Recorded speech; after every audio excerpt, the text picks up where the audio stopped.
അസ്സലാമലൈക്കും, welcome back to അർസാസ് world. ഇന്ന് ഞാനിവിടെ കാണിക്കുന്നത് ഒരു ബോട്ടി റെസിപ്പിയാണ്. അപ്പോൾ അതെങ്ങനെ ഉണ്ടാക്കുന്നതെന്ന് കണ്ടു നോക്കാം. ഉപ്പും വിനാഗിരിയും ചുടുവെള്ളമൊക്കെ ഒഴിച്ച് നല്ല പോലെ വൃത്തിയാക്കി എടുത്തിട്ടുള്ളതാണിത്. ആടിൻ്റെ ബോട്ടിയാണ് ഞാൻ എടുത്തിട്ടുള്ളത്. ഇനി ഇതിലേക്ക് ആവശ്യമായ മസാലപ്പൊടികൾ ചേർത്ത് കൊടുക്കുക. 1/2 ടീസ്പൂൺ മഞ്ഞൾപ്പൊടി, 1.5 ടേബിൾ സ്പൂൺ മുളക് പൊടി. ഞാനിവിടെ കാശ്മീരി മുളക് പൊടിയാണ് എടുത്തിട്ടുള്ളത്. മുളക് പൊടി നിങ്ങളുടെ എരിവിനനുസരിച്ച് എടുക്കാം. 1.5 ടേബിൾ സ്പൂൺ മല്ലിപ്പൊടി,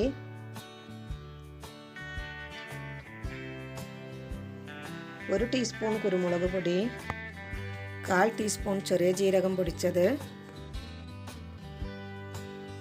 1/2 ടീസ്പൂൺ വലിയ ജീരകപ്പൊടി. ഇതിലേക്ക് ആവശ്യത്തിന് ഉപ്പും 1/4 ടീസ്പൂൺ ഉലുവയും 2 പച്ചമുളക്, വെളുത്തുള്ളി ഇഞ്ചി ചതച്ചത്, 2 തണ്ട് കറിവേപ്പിലയും കൂടിയും ചേർത്ത് നല്ല പോലെ മിക്സ് ചെയ്തെടുക്കണം.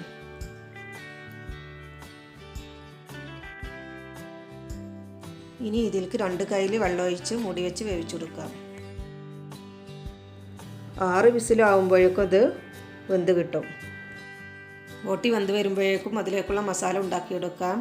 ഒരു പാനിലേക്ക് 2 ടേബിൾ സ്പൂൺ എണ്ണ ഒഴിച്ച് ഒരു മീഡിയം സൈസ് സവാളയും 1 തണ്ട് കറിവേപ്പിലയും ഇട്ട് നല്ലപോലെ വഴറ്റിയെടുക്കണം.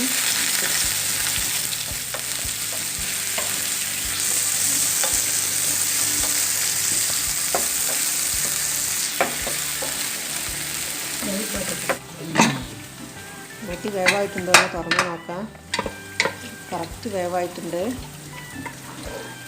ഇതിലുള്ള വെള്ളം എല്ലാം നമുക്ക് വറ്റിച്ചെടുക്കണം.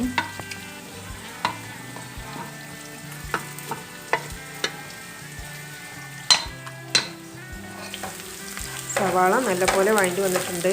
ഇനി ഇതിലേക്കൊരു മീഡിയം സൈസ് തക്കാളിയും ആവശ്യത്തിന് ഉപ്പും ചേർത്ത് നല്ലപോലെ വേവിച്ചെടുക്കണം.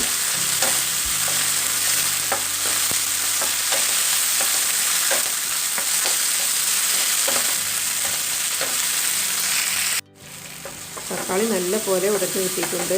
ഇതിലേക്ക് വേവിച്ചെടുത്ത ബോട്ടി ഇട്ട് നല്ലപോലെ മിക്സ് ചെയ്ത് ഇതിലുള്ള വെള്ളം എല്ലാം വറ്റിച്ചെടുക്കണം.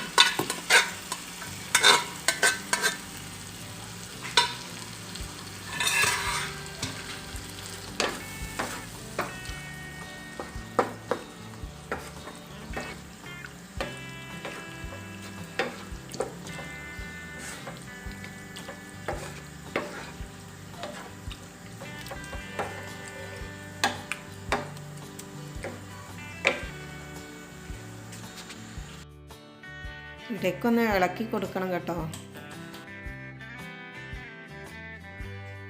വെള്ളമെല്ലാം വറ്റി വന്നിട്ടുണ്ട്. ഇനി നമുക്കിത് നല്ലപോലെ മുരിച്ചെടുക്കണം. ഇനി ഇതിലേക്ക് കുറച്ച് മല്ലിയില ചേർത്ത് നന്നായിട്ട് മിക്സ് ചെയ്തെടുക്കണം. ഗരം മസാല ചേർക്കുന്നവർക്ക് ഈ അവസരത്തിൽ ചേർത്ത് കൊടുക്കാവുന്നതാണ്.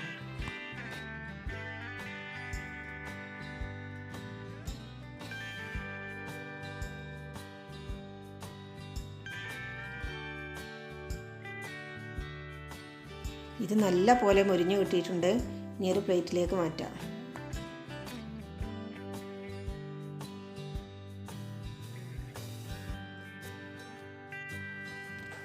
ബോട്ടി വരട്ടിയത് റെഡി ആയിട്ടുണ്ട്. വീഡിയോ നിങ്ങൾക്ക് ഇഷ്ടമായാൽ ലൈക്ക് ചെയ്യണം, ഷെയർ ചെയ്യണം, സബ്സ്ക്രൈബ് ചെയ്യണം. Thanks for watching.